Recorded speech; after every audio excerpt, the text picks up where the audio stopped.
Je m'appelle Patrice Muller, je suis strasbourgeois. J'ai des parents célèbres, Germain Muller et Dina Faust. Et moi-même, j'ai un peu touché à la création, on va dire. J'ai fait des films documentaires, pas mal, une douzaine. J'ai aussi un peu écrit pour la scène. Voilà, et puis j'ai travaillé dans un théâtre qui s'appelle Le Maillon. Et voilà, donc on va dire que ce que j'ai fait a quand même tourné plutôt autour du culturel, de l'artistique. J'ai du mal à dire ce que je pense de l'Alsace. Je peux dire que voilà, que je suis alsacien puisque j'y suis né et que j'ai passé la plupart de mon temps de vie en Alsace. J'y suis parce que mes parents sont des Alsaciens avec une identité alsacienne fortement marquée.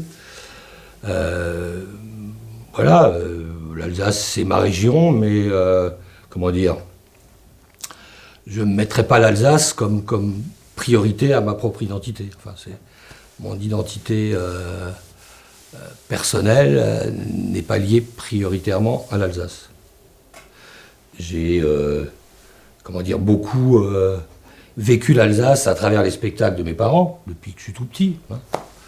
J'ai été très tôt baigné dans l'eau du Port-Oply. Donc, Port-Oply est un cabaret satirique d'inspiration rhénane, plutôt alémanique, qui a été créé tout juste après la guerre, donc par un jeune comédien qui s'appelle Germain Muller, et dans laquelle jouait également ma mère, Dina Faust. Donc c'était au sortir de la guerre un objet un peu nouveau, qui était un peu identifié, je crois, en Suisse et en Allemagne. Il y a des gens qui en parleraient beaucoup mieux que moi de tout ça. Mais voilà, donc il a un petit peu par un concours de circonstances. C'était un artiste, hein, il voulait être comédien, mais le Port-Oply, c'est un peu venu comme ça, je ne vais pas dire par hasard, mais un concours de circonstances a fait qu'à un moment donné, c'est là-dedans qu'il s'est engagé.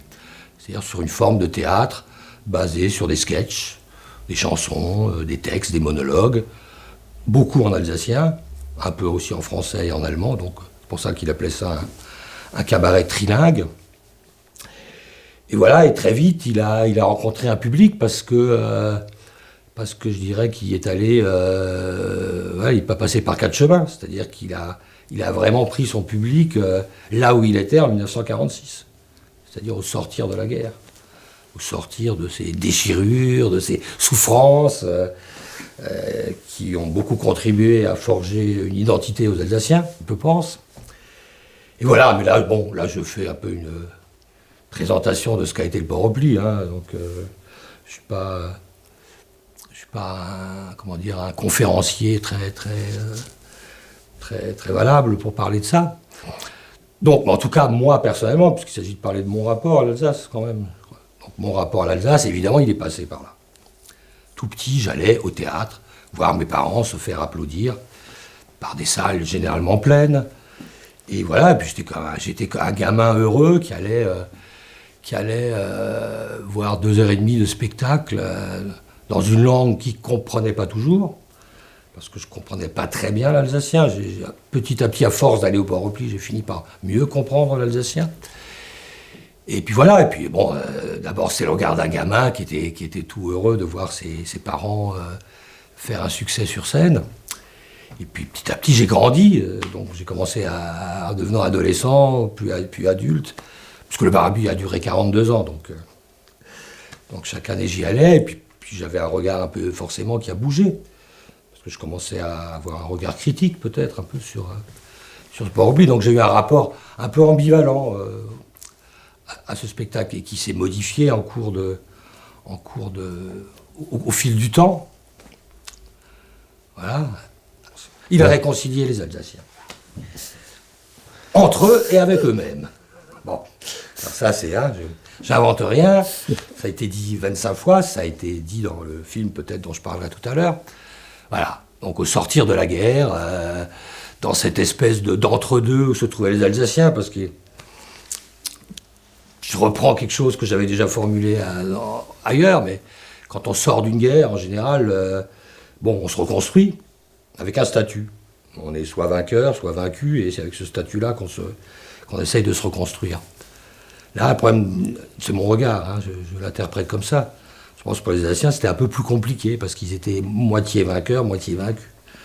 Puisqu'ils avaient été occupés par les nazis, certains avaient combattu dans l'armée allemande, dans l'armée nazie, mais en même temps, il y avait aussi des résistants, ils étaient contents de redevenir français, donc voilà, ils étaient à la fois vainqueurs et vaincus. Hein, donc pour eux, c'était un petit peu plus difficile de vivre cette après-guerre. Il y avait des fractures dans les familles, il y avait, bon, là je reprends tout ce qui m'a été dit dans mon propre travail, parce que j'ai fait un travail sur cette histoire. Retrouver la fierté d'être alsacien pour ceux qui l'avaient perdu. Retrouver peut-être une certaine indulgence vis-à-vis de ceux qui avaient été allemands sans l'avoir vraiment voulu, mais qui n'en étaient pas peut-être plus malheureux que ça. Et voilà, et puis oui, ce qu'on pourrait appeler une sorte de réconciliation. Voilà, il y avait quelques Alsaciens résistants aussi. Il y avait aussi des Alsaciens qui n'étaient pas rentrés en Alsace après l'occupation, l'annexion nazie, donc qui étaient restés dans la France de l'intérieur, comme on dit. Voilà, que tous ces gens-là formaient une espèce de peuple un petit peu désorienté, et que, paraît-il, le Bon-Repli les a un petit peu réorientés, et comment dire, mais en passant évidemment par les moyens du théâtre. C'est-à-dire l'émotion, d'accord, mais le rire aussi. Le cabaret, c'est d'abord fait pour rire. Donc, voilà, ça leur permettait de rire d'eux-mêmes. Voilà. Et puis, là, je vais reprendre des phrases que j'ai entendues. Il y en a qui allaient jusqu'à dire c'était notre médecin, le médecin de l'âme alsacienne. Là, je cite, hein, c'est pas moi qui le dis.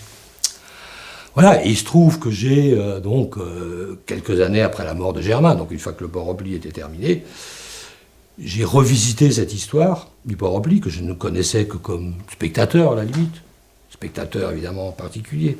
Mais spectateur, j'ai les revisité en voulant raconter, finalement, l'histoire du Bon-Repli à travers 2 documentaires que j'ai réalisés avec Félix Benoît, qui n'est pas un Alsacien.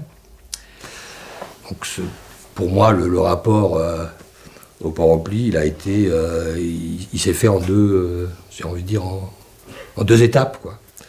Comme fils spectateur, puis plus tard comme réalisateur documentaire. Au début des années 70, il y a eu ce courant Roger Siffert, on va dire, Eglès, quelques autres encore, qui ont donné un espèce de coup de jeune, comme ça, à Alsace, avec un petit ton un peu post-68 art, hein, on peut dire. Et donc, non, moi j'étais assez... à ce moment-là, c'est le moment où je commençais à me politiser. Puis j'étais un peu contestataire à l'époque, donc voilà. Mais bon, ça s'est assez vite... un petit peu décliné quand même, ce courant, assez rapidement. Voilà, oui, mais bon, j'ai été témoin de ce moment-là, mais c'est le moment où elle habitait Paris, donc j'étais pas tellement immergé là-dedans. Mais quand même, si, en revisitant, j'ai quand même participé à la création d'un journal alternatif, contestataire, on dit, vers 71-72, qui s'appelait Husum Folik. Je ne sais pas si vous avez entendu parler. Oui, voilà, il y avait quand même un titre alsacien. C'était quand même, c'est pas moi qui l'ai trouvé, je pense, mais on l'a cherché. À l'époque, j'étais un peu à l'origine du Husum Folik, et le titre, on l'a trouvé un peu ensemble, donc il y avait quand même une idée comment dire, la langue alsacienne et la contestation, ça pouvait marcher ensemble. Mon père, il a écrit Messenschinsletsche, mais il l'a écrit il y a 50 ans déjà. Là, il parlait il parlait essentiellement de la langue, hein, parce que cette langue va disparaître. Moi, je pense que ce soit bien mais comment la conserver aussi? C'est une question qu'on peut tous se poser. Comment la conserver? Et alors, il y a les traces. Bon. Est-ce que le Bon-Repli peut être une trace qui peut être conservée et transmise? À mon avis, très partiellement. Très partiellement.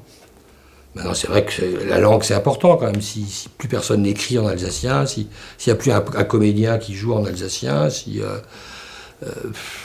voilà, là, il y a quand même quelque chose qui risque de... Non, c'est pas quand même la langue qui est quand même le facteur clé de tout ça. Pour l'interrogation, hein.